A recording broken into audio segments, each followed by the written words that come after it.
Good evening ladies and gentleman. Laws of nature में आपका स्वागत है। लॉज ऑफ नेचर के क्रिएशन में आज हम पढ़ेंगे 6 reason why you should stop being too nice. 5 ऐसी वजह हैं जो आपको ये बताती हैं कि आपको बहुत ज़्यादा अच्छा नहीं होना चाहिए। जो ऐसी वजह हैं जो आपको बहुत अच्छा होते हैं आप अपने ज़िंदगी में, हर एक शख्स के लिए आप ये चाहते हैं कि हम हर एक शख्स के लिए अच्छे रहें, उनके दिल में हमारे लिए बेहतरीन तस्वीर रहे। तो कभी कभी अपने लिए मुश्किलें पैदा हो जाती हैं, अपने लिए वक्त निकाल नहीं पाते, और जिन लोगों के लिए अपने आप को बिछाए रहते हैं उनकी नज़रों में भी अपनी हैसियत छोटी होती चली जाती है। तो चलिए उस 6 रीज़न को समझेंगे, जानेंगे, जिससे ज़िंदगी बदतर होती है, आला होती है, रोशन होती है। शुरुआत करते हैं। पहली चीज़ इसमें हम समझेंगे, you will be taken for granted. आपको ग्रांटेड ले लिया जाएगा। अगर आपको किसी चीज़ के लिए कहा जाए कि आप ये ना करो तो आपको बिल्कुल भी नहीं करना है, नहीं तो वो दूसरे नाराज़ हो जाएंगे। तो आप डरते डरते उस चीज़ को करते हैं। हमेशा लोग आपको ग्रांटेड ले लेते हैं, ठीक है। आपको किसी टास्क को करने के लिए कहा जाए, अगर आप ना कर पाएँ तो आपकी हदबंदी इस बेस पर आती है कि हम आपसे रिश्ता ख़त्म कर रहे हैं। ऐसी चीज़ें हो जाती है। कभी कभी इंसान अपने काम में भी फंसता है, कई चीज़ें होती, कई चीज़ें नहीं कर पाता है। तो इसका मतलब ये नहीं होना चाहिए कि रिश्ता ही ख़त्म कर लिया। आपको इस फेयर में हमेशा रखा जाएगा कि आप हमेशा मेरे लिए अच्छे बने रहो, तब मैं आपसे रिश्ता रखूँगा।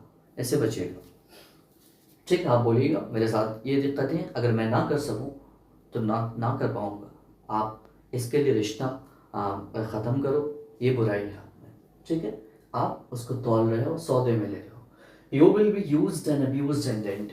आपको इस्तेमाल कर दिया जाएगा, आपको यूज़ कर लिया जाएगा, और आखिर में ये कहा जाएगा कि आपकी ज़रूरत ही नहीं थी, आप मेरे लिए कैपेबल ही नहीं थे, मैं ये काम दूसरों से भी करा सकता था। आपको आखिर में जलील किया जाएगा। तो ये दूसरी चीज़ से भी बचिएगा बहुत ज़्यादा, अगर आप बचते हैं तो, ठीक है। You will always be the one who gives. आप फिर एक ऐसे शख्स बन जाते हैं जिससे सिर्फ लिया जाता हो, या तो सर्विस, काम लिया जा रहा हो, या फिर कोई भी चीज़ से दरकार हो तो लोग आप तक पहुंचते हो, आपको रिसीविंग नहीं मिलती है, आपको उस सर्विस के बदले चीज़ें नहीं मिलती हैं।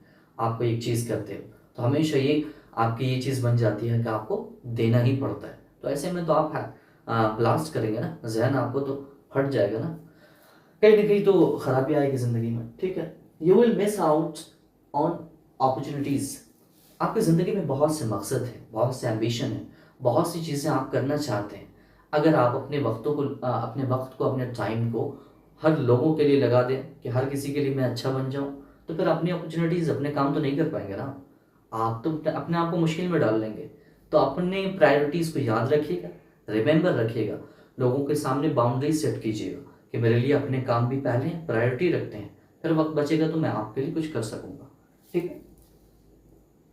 5वीं चीज़ है, you will never be respected. आपको कभी इज्जत नहीं मिलेगी अगर आप बहुत ज़्यादा बिछते हैं, ठीक है, बहुत ज़्यादा अच्छे बनना चाहते हैं तो आपको रिस्पेक्ट नहीं मिल पाएगी। आप बहुत ज़्यादा अच्छे बनना चाहते हैं ना, तो ये आपके अंदर इंटेंशन हो जाता है कि वो भी अच्छा कहे, वो भी अच्छा कहे, वो भी अच्छा करे, और हर किसी के लिए आप अपना वक्त देते चले जाओगे तो अपने लिए तो कुछ नहीं बचा पाओगे ना, मुश्किलें खड़ी कर लोगे। तो बचिएगा इससे। You will be never respected. आपको इस बात की कदर ही नहीं करेंगे लोग, ये तो ऐसे ही बढ़ाता रहता है, ये तो इसके लिए काम करता है, उसके लिए करता है, इसके लिए अपने टाइम को लगाता रहता है। तो बचिएगा। You will get burn in the end. आखिर में आप जल जाओगे। जलने से मुराद ये है कि आप ब्लास्ट करोगे, अपनी ज़िंदगी तहस नहस करोगे।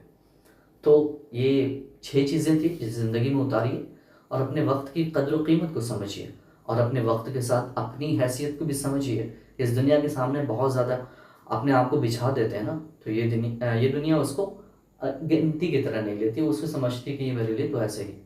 तो अपनी कीमत को समझिए, अपने कैपेबिलिटी को समझिए, अपने कद्र व कीमत, अपने टाइम की कीमत को समझिए।